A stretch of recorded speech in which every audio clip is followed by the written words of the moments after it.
Hello my dear student. तो जैसा हमने लास्ट लेक्चर में हमने ड्रैगोस रूल्स के बारे में पढ़ लिया था, एक बार और मैं रिपीट करता हूँ ड्रैगोस रूल ताकि आपको और समझ में आ जाए। ड्रैगोस रूल के बारे में पढ़ा था। अब देखो ड्रैगोस रूल के हिसाब से क्या होता है बच्चों, यहां तक हमने पढ़ लिया था। ड्रैगोस रूल के हिसाब से क्या होता था बच्चों, ठीक है। According to hybridisation,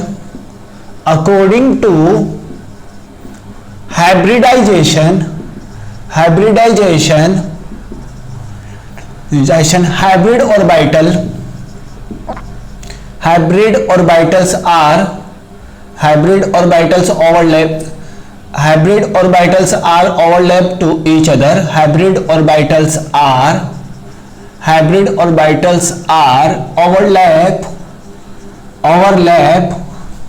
overlapped to each other। मतलब आपका हाइब्रिड ऑर्बिटल आपका ओवरलैप करता था। आपका कौन सा ऑर्बिटल आपका ओवरलैप करता था? Hybrid orbital. According to hybridization आपका हाइब्रिड ऑर्बिटल वो ओवरलैप करता था, लेकिन जो आपके क्या था बच्चों, देखो ध्यान से समझना। यहां मैंने 15 पीरियड का एलिमेंट लिख दिया, 15 पीरियड और 16 पीरियड का, ठीक है, 16 पीरियड का एलिमेंट लिख रहा हूं विद हाइड्राइड, ठीक है। तो जैसे मैंने लिख दिया NH3, PH3, ASH3, ठीक है। अब इसके बाद मैंने लिख दिया यहां पर कौन सा, यहां पर SbH3, ठीक है। यहां पर मैंने लिख दिया यहां पर H2O, H2S, H2SE, H2SE, H2TE, ये मैंने लिख दिया आपका एलिमेंट। समझ सकते हो 15 पीरियड का नाइट्रोजन, फॉस्फोरस, आर्सेनिक, एंटीमनी। और इसी तरीके 16 पीरियड का भी आप लोग समझ सकते हो, ऑक्सीजन, सल्फर, सेलेनियम, टेलुरियम, ठीक है। इस तरीके से मैंने एलिमेंट लिख दिया। अब मुझे यहां पर क्या देखने को मिल रहा है कि इसका जो बॉन्ड एंगल होता है, इसका बॉन्ड एंगल होता है 104 डिग्री, 107 डिग्री अप्रोक्सीमेट, और इसका अप्रोक्सीमेट होता है 104 डिग्री, ठीक है। अब लेकिन इसमें क्या होता है कि इन सब का बॉन्ड एंगल अप्रोक्सीमेट 90 डिग्री, मतलब 90 डिग्री से कम ही होगा, ठीक है। कम ही होगा मतलब छोटा सा वेरिएशन, इन दोनों के बीच में एक स्मॉल सा वेरिएशन दिखेगा। इसका भी अप्रोक्सीमेट 90 डिग्री को चला जाता है, मतलब ले देखिए मैं इसको बोल सकता हूं 93 डिग्री, इसका 92, इसका 91। इसी तरीके से यहां पर बॉन्ड एंगल का मतलब ऐसा होता है, बॉन्ड एंगल आपका 90 डिग्री के अप्रोक्स चला जाता है। अब आप देखोगे कि 107 से सडन फॉल हुआ, यहां से 107 से सडन फॉल हुआ किसका, यहां पर 107 से सडन फॉल हुआ आपके बॉन्ड एंगल का। इसी बॉन्ड एंगल को मतलब दिस कॉन्सेप्ट,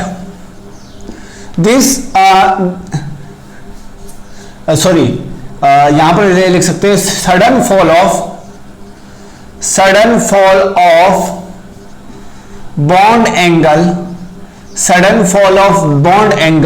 ठीक है। Sudden fall of bond angle can't explain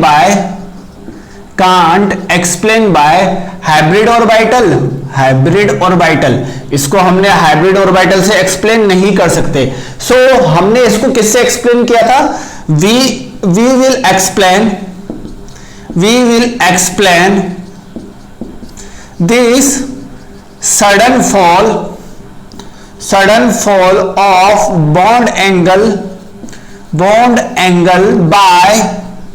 by overlapping of atomic orbital. मतलब ओवरलैपिंग ऑफ एटॉमिक ऑर्बिटल, मतलब एटॉमिक ऑर्बिटल के ओवरलैपिंग से हमने इसको बताया था, ठीक है बच्चों।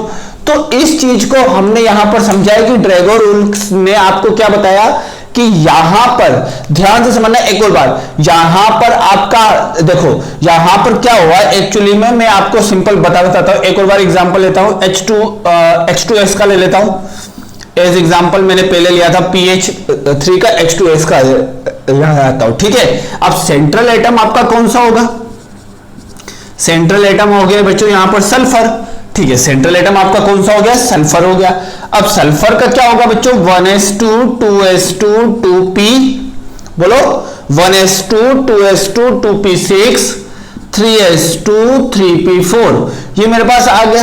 ठीक है, ये मेरे पास आपका ऑर्बिटल आ चुका है। ठीक है, अब क्या होगा कि अगर मैंने यहां पर हाइब्रिडाइजेशन कराया, देखो यहां पर अगर मैंने हाइब्रिडाइजेशन कराया तो क्या होगा,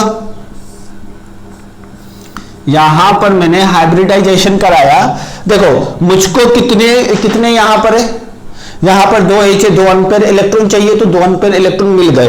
ठीक है, तो अगर मैं हाइब्रिडाइजेशन के कॉन्सेप्ट से चलूं तो हाइब्रिडाइजेशन के कॉन्सेप्ट से क्या होगा, ये सारे एटॉमिक ऑर्बिटल आपका हाइब्रिड होंगे, हाइब्रिड होके चार sp3 हाइब्रिड ऑर्बिटल बनाएंगे जिनका एंगल 109 डिग्री 78 मिनट पे सिचुएटेड होगा, लेकिन दो लोन पेयर रिपल्शन की वजह से, मतलब यह आपका इस तरीके से सिचुएटेड होगा, यह आपका इस तरीके से होगा बच्चों,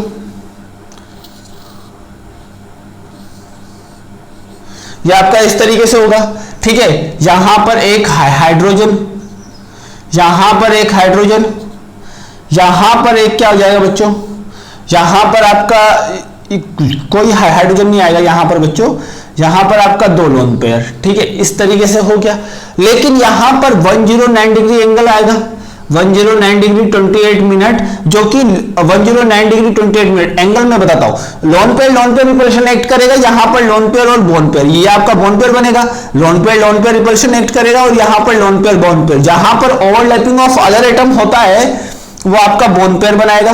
तो इसके बीच यहां पर क्या होगा, यहां पर आपका लोन पेयर रिपल्शन भी एक्ट करेगा, lone pair bond pair repulsion भी एक्ट करेगा, लेकिन इतना थोड़ी ना एक्ट करेगा जो इसके एंगल को तुरंत कितना बना देगा, ये एंगल आपका 109 डिग्री 78 मिनट सीधा आपका 90 डिग्री के अप्रोक्स थोड़ी ना चला जाएगा बच्चों, ये अप्रोक्सीमेट अगर मैं हाइब्रिडाइजेशन के कॉन्सेप्ट से डिफाइन करूं तो यहां पर आपका अप्रोक्सीमेट 10 यहां पर आप बोल सकते हो कि 101 डिग्री हो जाएगा, लेकिन 90 डिग्री सडन फॉल, बहुत ज्यादा इन दोनों में वेरिएशन है, इन दोनों में बहुत ज्यादा वेरिएशन होने की वजह से क्या किया ड्रैगोस ने आपका यहां पर एटॉमिक ऑर्बिटल का ओवरलैपिंग कराया डायरेक्टली, यहां पर हाइब्रिडाइजेशन कराया उसने, लेकिन ऐसा नहीं हुआ, यहां पर इस तरीके से हम इसको डिफाइन नहीं करेंगे, ये हमारा गलत मेथड है। ठीक है, यहां पर बोला गया कि only atomic orbital overlap to each other, मतलब ओनली एटॉमिक ऑर्बिटल आपका ओवरलैप होगा। अब देखो एटॉमिक ऑर्बिटल में बनाता हूं, समझना बात को ध्यान से कि एटॉमिक ऑर्बिटल कैसे होगा। तो अगर मैंने यहां पर देखो ये px, ये py और ये pz, देखो ये आपस में परपेंडिकुलर होंगे,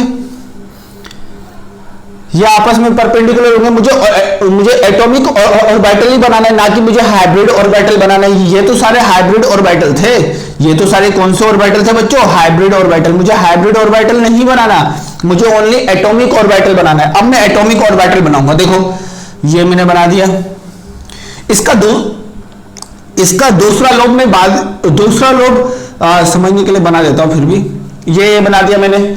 ठीक है, ये मेरा px वाला है। ठीक है बच्चों, काफी इजी है। इसी तरीके से मैं एक और बनाता रहता हूं, ये मेरा यहां पर कौन सा हो गया, py वाला।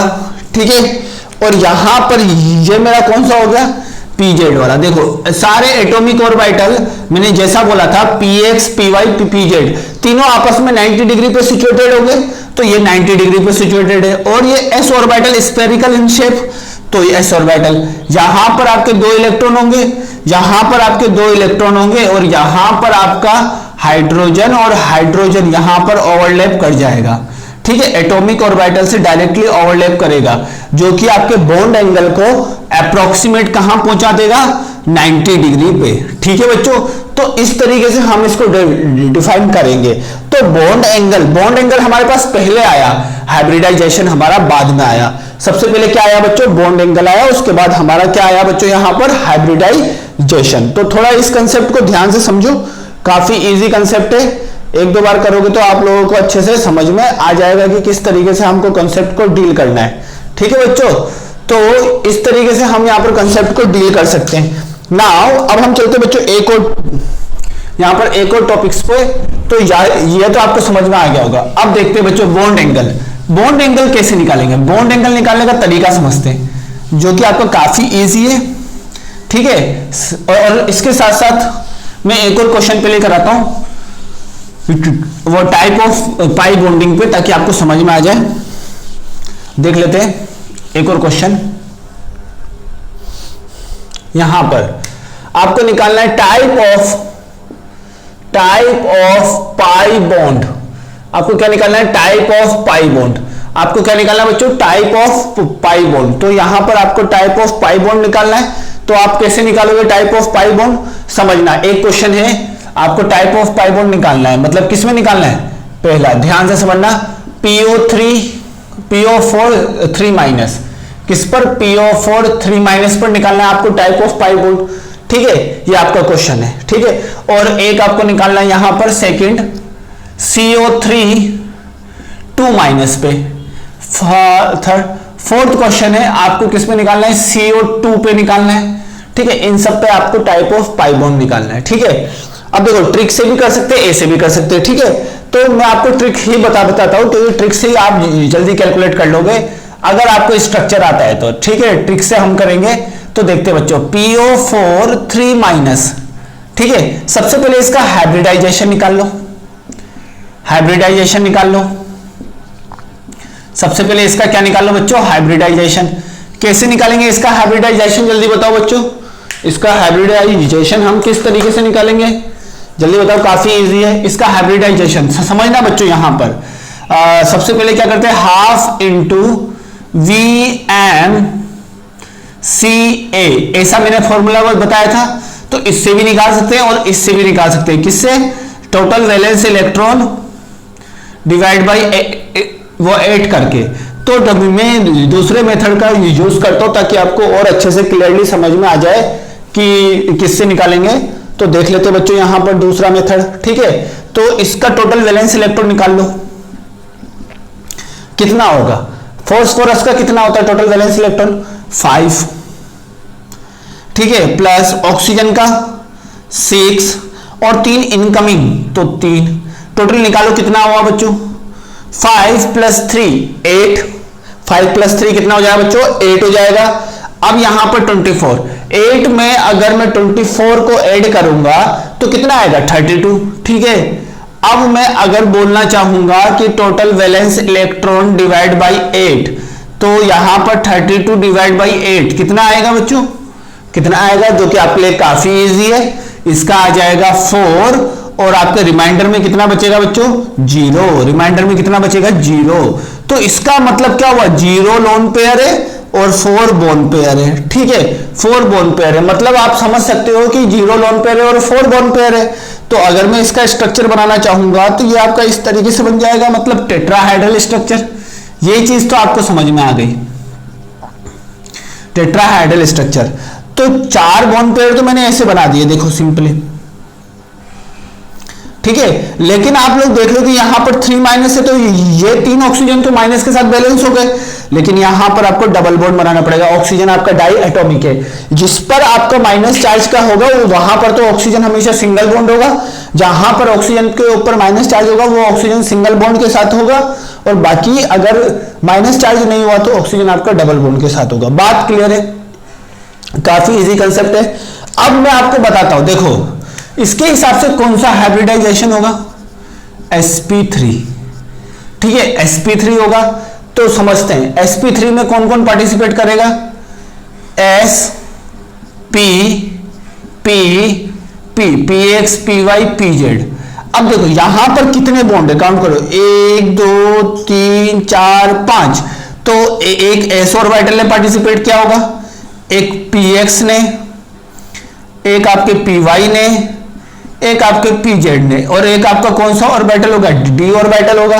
5 बॉन्ड है तो 5 मैंने ऑर्बिटल्स बना दिए, ठीक है। अब बात को ध्यान से समझना, ऑक्सीजन का हमेशा कौन सा ऑर्बिटल होगा बच्चों, p ऑर्बिटल। ऑक्सीजन का हमेशा कौन सा वैकेंट कौन से ऑर्बिटल में होगा, p ऑर्बिटल में। तो मुझे ये वाले बॉन्ड के बारे में बताना है कि इसमें ये पाई है, ये सिग्मा है, ठीक है। मुझे पाई बॉन्ड के बारे में बताना है। तो ऑक्सीजन का कौन सा ऑर्बिटल वैकेंट होता है बच्चों, p ऑर्बिटल वैकेंट होगा, मतलब वैकेंट तो नहीं, p ऑर्बिटल के अंदर अनपेयर इलेक्ट्रॉन होंगे ना, unpaired electron present in what, p orbital. तो ऑक्सीजन का पी ऑर्बिटल, अब समझना, यहां पर ऑक्सीजन ने इसके साथ सिग्मा बॉन्ड बना लिया, यहां पर ऑक्सीजन ने पी ऑर्बिटल के साथ ओवरलैपिंग करके सिग्मा बॉन्ड, यहां पर भी सिग्मा बॉन्ड बना लिया, यहां पर भी एक बॉन्ड सिग्मा बना लिया। सबसे पहले सिग्मा बॉन्ड बनेंगे, ये आपके प्राइमरी होंगे, प्राइमरी आपके हमेशा आपका प्राइमरी टाइप में सिग्मा बॉन्ड ही बनता है, ठीक है। मैंने जितने वैलेंस इलेक्ट्रॉन है उतने मैंने ऑर्बिटल लिख लिए, जितने वैलेंस इलेक्ट्रॉन है, या तो बोलो कि जितने वैलेंस इलेक्ट्रॉन है उतने ऑर्बिटल लिख लो, या तो आप नंबर ऑफ बॉन्ड के हिसाब से ऑर्बिटल जमा लो। तो जितने वैलेंस इलेक्ट्रॉन है 1 2 3 4 5, मैंने 5 ऑर्बिटल लिख दिए। अब ये वाले बॉन्ड की बात करते हैं, पाई बॉन्ड की। पाई बॉन्ड ऑक्सीजन के पी ऑर्बिटल से ही ओवरलैप वो हुआ होगा, तो इसमें फास्फोरस का डी और इसमें ऑक्सीजन का पी ऑर्बिटल ओवरलैप आपका हुआ होगा, और इन दोनों के ओवरलैपिंग से कौन सा बॉन्ड बना होगा, पी पाई और डी पाई बॉन्डिंग। तो थोड़ा इस चीज को कॉन्सेप्चुअली समझने की कोशिश करो, काफी इजी कंसेप्ट है, एक दो बार समझोगे तो आपको आई होप कि 100% समझ में आ जाएगा। कोशिश करो, समझ में आ जाएगा। जितने वैलेंस होगा, जितना वैलेंस इलेक्ट्रॉन होगा, उतने आप मतलब इसमें ऑर्बिटल बना लो, ताकि आपको बहुत जल्दी से क्वेश्चन सोल्व आपका हो जाएगा, ठीक है बच्चों। इस तरीके से हम इस क्वेश्चन को डील करेंगे। अब हम चलते हैं बच्चों नेक्स्ट क्वेश्चन देख लेते हैं बच्चों कि नेक्स्ट क्वेश्चन में क्या होगा। नेक्स्ट क्वेश्चन समझना, नेक्स्ट क्वेश्चन में बच्चों क्या होगा हमारा, ध्यान से।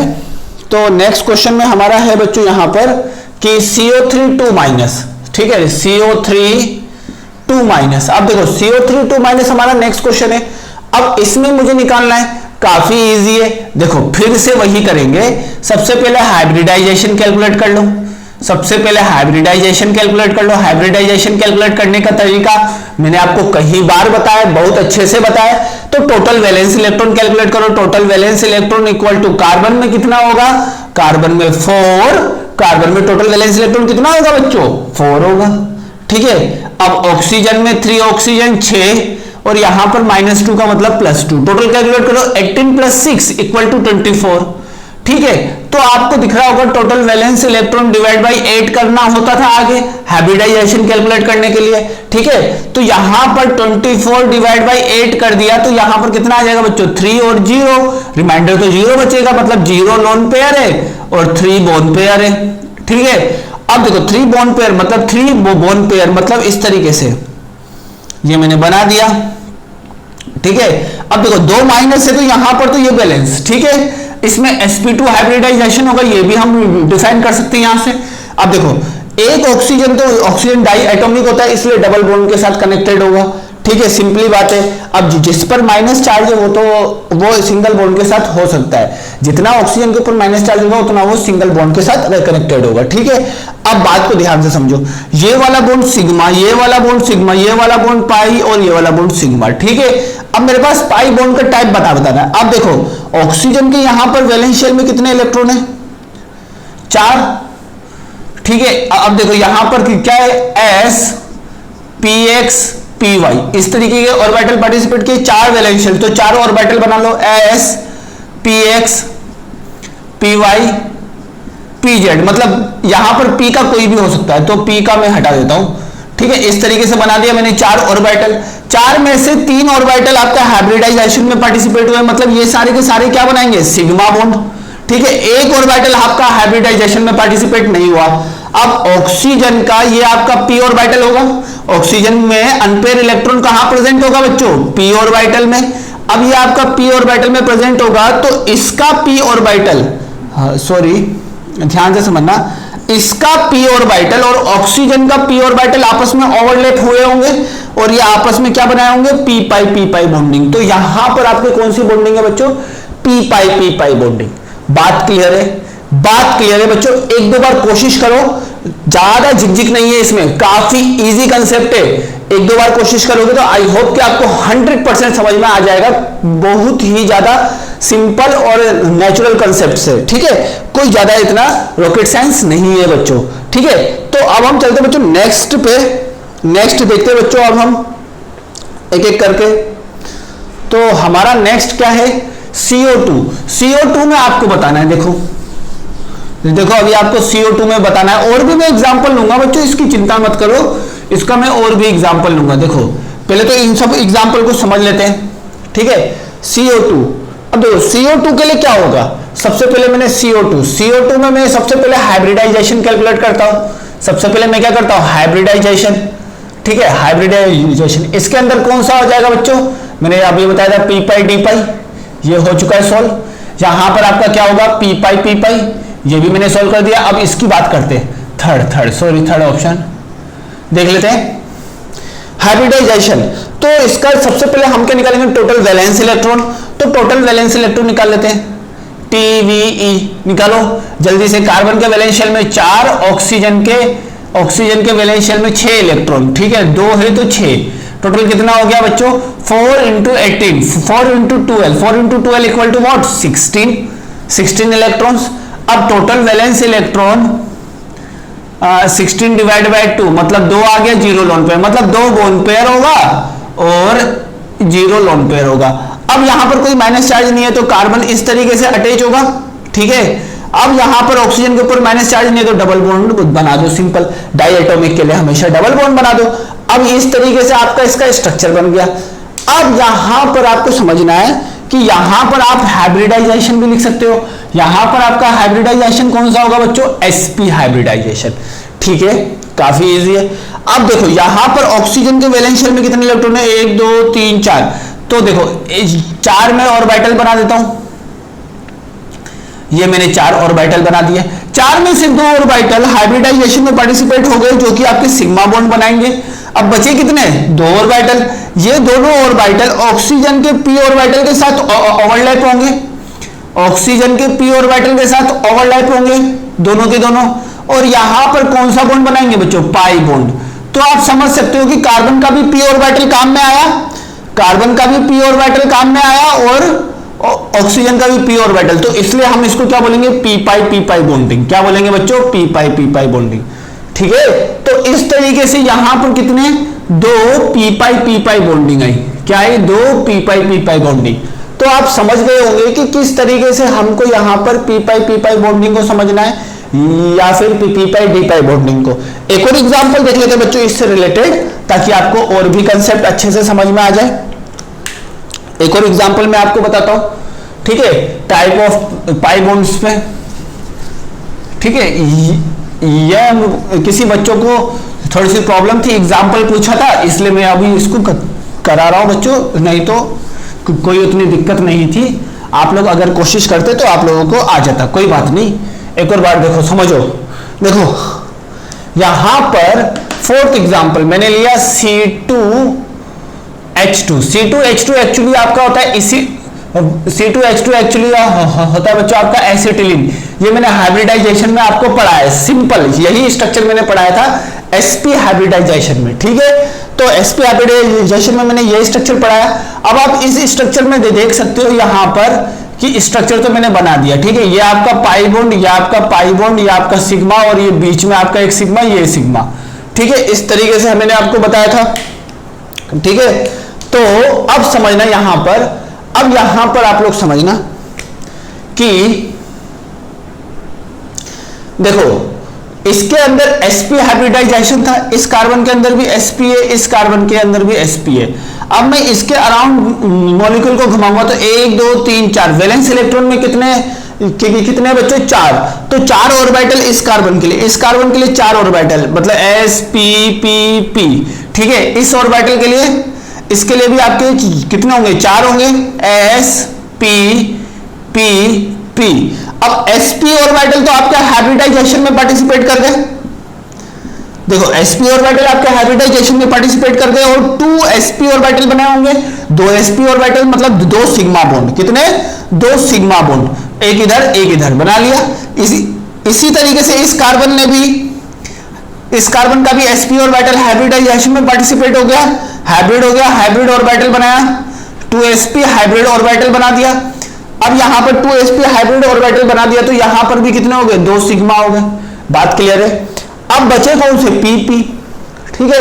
अब इसके भी pp है, ये इसके pp के साथ क्या कर लेगा बच्चों, ओवरलैप कर लेगा तो पाई बॉन्ड बना देगा। इसका मतलब यहां पर क्या है, ये जो ऊपर वाला है वो p पाई है, वो इसी के साथ करेगा ना, और नीचे वाला क्या है बच्चों, p पाई, तो इस तरीके से हम यहां पर पी पाई बॉन्डिंग का पता लगाते हैं। एक तो इसमें भी, एक तो आप इसमें भी समझ लो एक मॉलिक्यूल में किस तरीके से निकालते, वैसे जनरली पूछा नहीं गया है, लेकिन आप लोग इस चीज को भी ध्यान से समझो, ठीक है। पी पाई बॉन्डिंग निकालना काफी इजी है, एक दो बार अगर आप कंसेप्चुअली चलोगे तो आप लोगों को समझ में आ जाएगा, ठीक है। नाउ अब हम चलते हैं बच्चों बॉन्ड एंगल के कंसेप्ट पे, ठीक है। अब हम चलते हैं बॉन्ड एंगल के कंसेप्ट पे, तो देखते हैं बॉन्ड एंगल कैसे निकालते हैं, ठीक है। बॉन्ड एंगल निकालने का कोई तरीका उतना वास्ट नहीं है बच्चों, काफी सिंपल है, ठीक है। बॉन्ड एंगल का तरीका अब समझो, मैंने कई बार भी आपको क्वेश्चन दिया है, तो determination of bond angle, determination of bond angle. अब बॉन्ड एंगल का डिटर्मिनेशन हम किस तरीके से करेंगे, या फिर बॉन्ड एंगल ऑर्डर, या फिर बॉन्ड एंगल का order, bond angle order, bond angle order. अब देखो बॉन्ड एंगल को डिटरमाइन करने का सिंपल तरीका है, सबसे पहला VSEPR, सबसे पहला VSEPR थियरी। अब देखो VSEPR थियरी के हिसाब से हम भी बॉन्ड एंगल बनाएंगे। VSEPR थियरी हमको क्या बोलता है, लोन पेयर रिपल्शन ज्यादा होता है, loan pair bond pair repulsion, फिर आपका क्या होता है बच्चों, बोन पेयर रिपल्शन होता है। इस तरीके से आपके 3 रिपल्शन होते हैं, सबसे ज्यादा कौन सा होता है, लोन पेयर। तो इसके हिसाब से VSEPR थियरी के हिसाब से अगर मैं कंक्लूजन निकालना चाहूं तो जितना ज्यादा लोन पेयर होगा उतना ज्यादा रिपल्सिव फोर्स बढ़ेगा, जितना ज्यादा लोन पेयर होगा उतना ज्यादा आपका रिपल्सिव फोर्स बढ़ेगा। तो यहां पर हम बोल सकते हैं इसके कंक्लूजन के हिसाब से कि bond angle is inversely proportional to the number of lone pair, number of lone pair. देखो एक एग्जांपल मैं आपको बताता हूं, एग्जांपल के थ्रू समझेंगे, काफी इजीली आप लोगों को समझ में आ जाएगा। जैसे मैंने बात किया NH3 और H2O, दोनों में से किसका बॉन्ड एंगल ज्यादा है, दोनों में से किसका बॉन्ड एंगल आपका ज्यादा है, ये आपको निकालना है। काफी इजी कंसेप्ट है, दोनों में से किसका बॉन्ड एंगल आपका ज्यादा है, ये आपको निकालना है। अब देखो कैसे निकालेंगे, NH3 का अगर मैं स्ट्रक्चर बनाऊंगा VSEPR से, वो कुछ ऐसा बनेगा, और H2O का बनाना चाहूं तो H2O का कैसा बनेगा, यहां पर 2 लोन पेयर होंगे H2O में, H2O में कितने, 2 लोन पेयर होंगे। यहां पर मैं इस तरीके से बना देता हूं ताकि आपको और समझ में आ जाए। देखो 2 लोन पेयर होंगे, ये मैंने बना दिया H2O का, ठीक है, ये मैंने H2O का बना दिया और यहां पर मैंने अमोनिया का बना दिया। अब देखो कि यहां पर एक लोन पेयर है, यहां पर केवल और केवल समझ सकते हो only loan pair bond pair repulsion will act, only loan pair bond pair repulsion will act, यहां पर केवल और केवल loan pair bond pair repulsion act कर रहा है। बट हियर यहां पर क्या हो रहा है, but here lone pair as well as lone pair bond pair repulsion, lone pair bond pair repulsion also act. तो यहां पर रिपल्सिव फोर्स, देखो इन दोनों के बीच का रिपल्सिव फोर्स बहुत ज्यादा है, ठीक है। जब इन दोनों के बीच का रिपल्सिव फोर्स ज्यादा होगा, देखना समझना मॉलिक्यूल को, मॉलिक्यूल मैं बनाता हूं, देखो इधर इस तरीके से मैंने मॉलिक्यूल बनाया, ठीक है, इसको थोड़ा ध्यान से समझना, इस तरीके से मैंने मॉलिक्यूल बनाया बच्चों, ठीक है। अब देखो यहां पर ये आपका लोन पेयर है, ये आपका लोन पेयर है, ये दोनों बोन पेयर है। H2O मॉलिक्यूल की बात कर रहा हूं, ये लोन पेयर है, ये लोन पेयर है, ये H2O, ये 2 हाइड्रोजन मॉलिक्यूल अटैच है, ठीक है। अब ये लोन पेयर है, ये लोन पेयर है, ये एक दूसरे को तो रिपेल करेंगे, तो ये क्या हो गया, रिपल्शन करने के बाद बॉन्ड पेयर के पास जाएंगे, तो बॉन्ड पेयर को भी क्या करेंगे बेटा, इसको भी रिपल करना स्टार्ट करेंगे, इसको भी रिपल करना स्टार्ट करेंगे, तो ये bond angle bond pair repulsion आपका कम होता है, तो ये आपका क्लोज आपका आ जाएगा। इसी तरीके से NH3 में एक लोन पेयर ऊपर होता है, 3 हाइड्रोजन, ये इस पर एक्ट करेगा, ये इस पर एक्ट करेगा, ये इस पर एक्ट करेगा, तो ये लोन पेयर को क्या बॉन्ड एंगल को क्या कर देगा, कम कर देगा। लेकिन देखो जितना नंबर ऑफ लोन पेयर बढ़ेगा तो बॉन्ड एंगल कम होगा। तो देख सकते हो यहां पर 2 नंबर ऑफ लोन पेयर है, यहां पर 1 नंबर ऑफ लोन पेयर है, तो बॉन्ड एंगल दोनों में से किसका ज्यादा होगा, इसका ज्यादा होगा, ठीक है। अब एक चीज ध्यान रखना, one lone pair can decrease bond angle bond angle bye 2.5 degree, मतलब एक लोन पेयर की वजह से 2.5 डिग्री तक आपका बॉन्ड एंगल कम होता है। आई होप कि आपको समझ में आया होगा, काफी इजी कंसेप्ट है, एक दो बार करोगे तो आप लोगों को अच्छे से और काफी इजीली समझ में आएगा। एक और क्वेश्चन देख लेते हैं बच्चों इसी से रिलेटेड एक और क्वेश्चन मैं आपको बता सकता हूं, यहां पर देख लेते हैं। देखो CH4 NH3 H2O, ठीक है, H2O, इसमें आपको बॉन्ड एंगल बताना है। अब कैसे बताओगे बच्चों?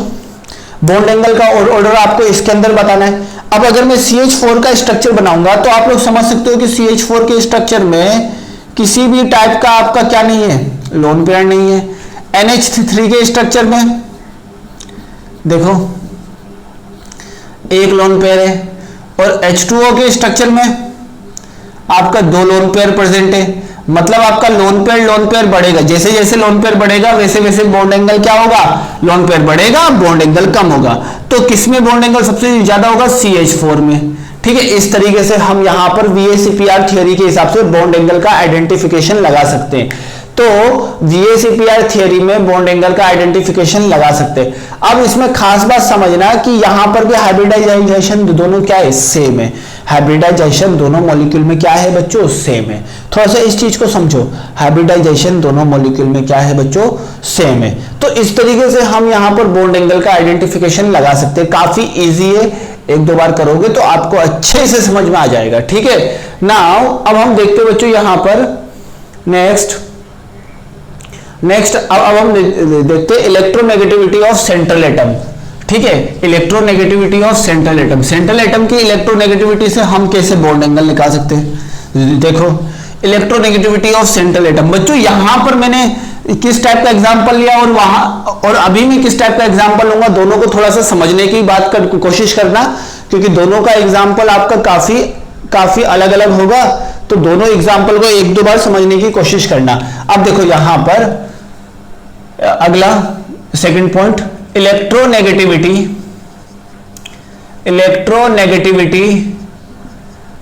Of central atom. ठीक है, electronegativity of central atom. Central atom की इलेक्ट्रोनेगेटिविटी जितनी ज्यादा होगी उतनी ज्यादा आपके बॉन्ड एंगल आपका उतना ज्यादा होगा। अब देखो कि कैसे होगा, समझना ध्यान से। उतना कम, हाँ उतना मैक्सिमम होगा। जैसे मैंने एक एग्जांपल लिया, एग्जांपल के थ्रू ही समझते हैं। ऑक्सीजन लिया, हाइड्रोजन लिया। अब इसमें भी दो लोन पेयर है, हर मॉलिक्यूल में दो लोन पेयर है। देखो ये मैंने सल्फर लिया, हाइड्रोजन लिया, इसमें भी आपके दो लोन पेयर है। अब देखो दोनों में दो लोन पेयर है, तो हम VACPR थ्योरी के हिसाब से तो हम इसको कंक्लूड नहीं कर सकते इसको हम VACPR थ्योरी के हिसाब से हम इसको बिल्कुल भी कंक्लूड नहीं कर सकते। तो हम क्या करें, जो यहां पर ये आपको अच्छे से समझ में आ जाए, VACPR थ्योरी हम नहीं लगाएंगे।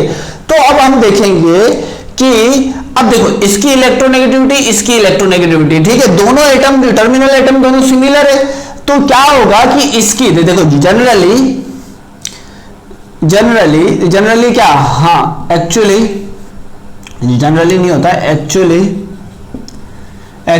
Electronegativity of oxygen is greater than electronegativity of sulphur.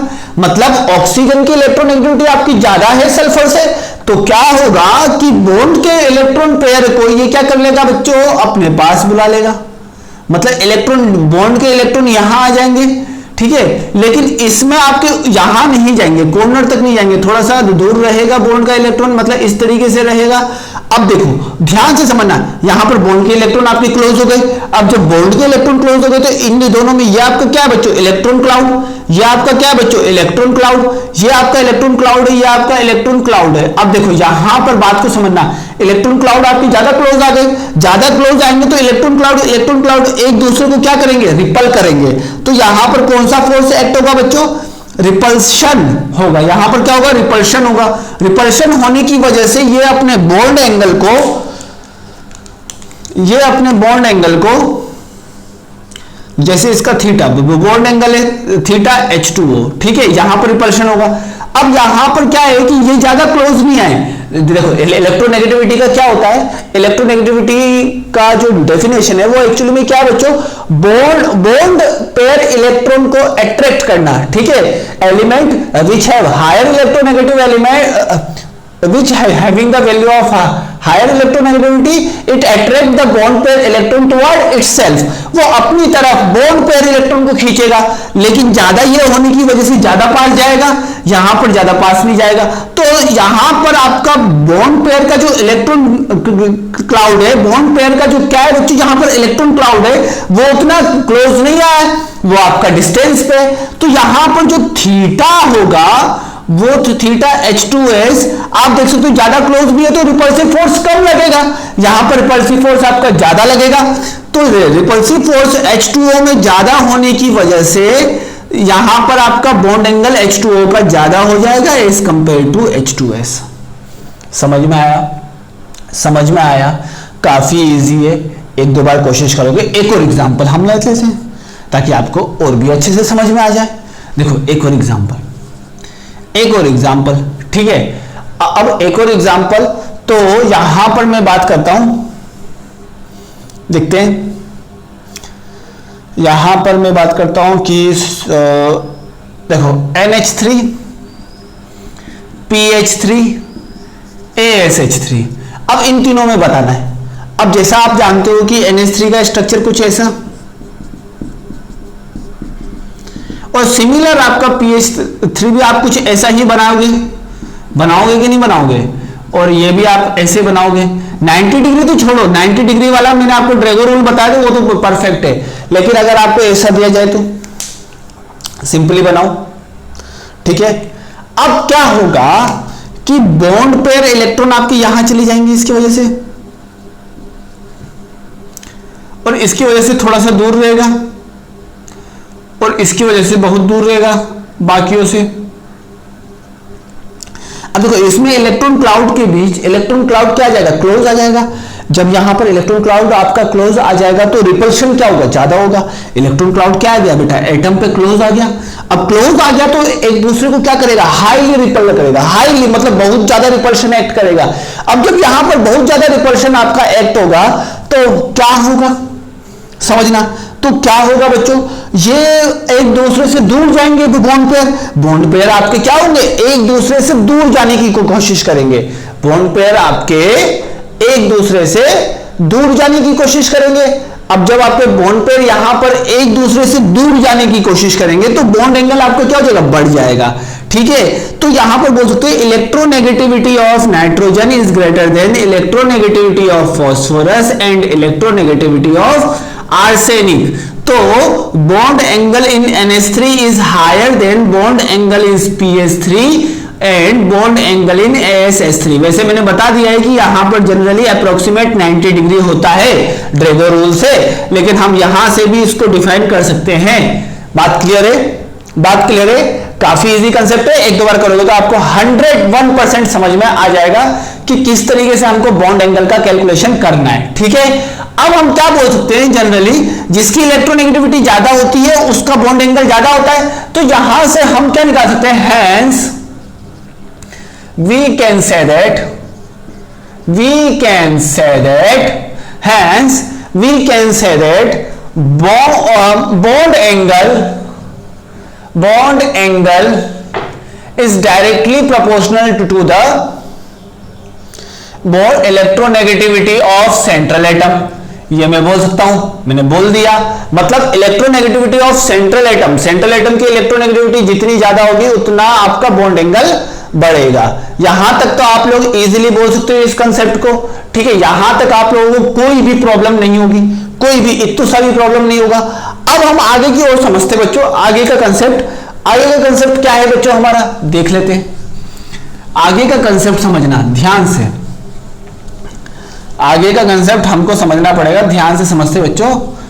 आगे का कंसेप्ट क्या है हमारा, देखो आगे एक क्वेश्चन को हम लोग डील करते बच्चों, एक क्वेश्चन को हम लोग डील करते, फिर मैं और भी बताऊंगा इसमें पॉइंट। अभी तक हमने 2 पॉइंट पढ़े, 2 पॉइंट को आप लोगों को अच्छे से मेमोराइज करना है, 2 पॉइंट को आपको अच्छे से ध्यान रखना है। कोशिश करना है। और यही क्वेश्चन को आप 3 से 4 बार अपने मुंह से बोल के देखो क्या होता है। एक्चुअली में हम लोग क्या करते हैं, हम लोग थियरी पढ़ लेते, थियरी पढ़ने के बाद नोट्स पढ़ने के बाद हम लोग नए नए क्वेश्चन को ढूंढते, नए क्वेश्चन को ढूंढने की बजाय शुरुआत में आप लोग है ना उसी क्वेश्चन को 1-2 बार करो ताकि आपको मेथड मेमोराइज हो जाए। अगर आपको जब आपको मेथड मेमोराइज हो गए तो आपको अपने आप नए क्वेश्चन को आप लोग डील कर सकते हो। नहीं तो क्या होता है कि आप लोग थियोरी पढ़ लिया, नए क्वेश्चन की ओर मतलब भागे। अब जब नए क्वेश्चन की ओर भागे तो आपको लगता है कि थियोरी आपको तो याद नहीं है। जब आपको थियोरी याद नहीं है तो how can you deal with chemistry? आप केमिस्ट्री से कैसे डील कर सकते हो? आपको थियोरी याद करने के लिए एक बार मैं जो एग्जांपल कराता हूं उसको करना चाहिए, ठीक है? एक बार उसको रिपीट 100% हर क्लास में करना चाहिए। तो देखते हैं बच्चों, अब हम यहां पर एक और क्वेश्चन देख लेते हैं। अब आपको बताना है कि कैसे निकालेंगे। तो देखो मैंने 2 मेथड बताया अभी तक, दोनों के हिसाब से देखो ClO2 minus, ClO3 minus, ClO4 minus. अब सबसे पहले इनका स्ट्रक्चर क्या होगा, स्ट्रक्चर डिफाइन कर लेते हैं। तो यहां पर हाइब्रिडाइजेशन निकाल लेते हैं, तब आपको स्ट्रक्चर आ जाएगा। तो टोटल वैलेंस इलेक्ट्रॉन निकाल लो, कितना हो गया 5, सॉरी क्लोरीन में 7 प्लस 2 × 6 प्लस 1। यहां से मुझे स्ट्रक्चर निकालना है, मैं स्ट्रक्चर निकालने के लिए इतनी मेहनत कर रहा हूं बच्चों, ठीक है। 12 प्लस 1 12 प्लस 8 20 आ गया। तो टीवी इक्वल टू कितना आ जाएगा, TV equal to divide by 8, तो 20 मतलब 2 और रिमाइंडर क्या बचेगा 4 डिवाइडेड बाई 2 मतलब 2 lone pair 2 bone pair, 2 lone pair 2 bone pair. ये मैंने बना दिया। मतलब ClO का स्ट्रक्चर कैसा होगा, एक ऐसा 2 लोन पेयर यहां पर बना दिए। अब इसमें देखो, इसमें टोटल वैलेंस इलेक्ट्रॉन निकालो तो क्या होगा देखते हैं। आपका 6 ज्यादा हो जाएगा, इसका हो जाएगा 26, इसका टोटल वैलेंस इलेक्ट्रॉन निकालोगे तो कितना आ जाएगा 26। अब यहां पर डिवाइड बाय 8 कर दो तो 26 डिवाइड बाई 8 कितना आएगा बच्चों, इसके लिए निकालो, ठीक है।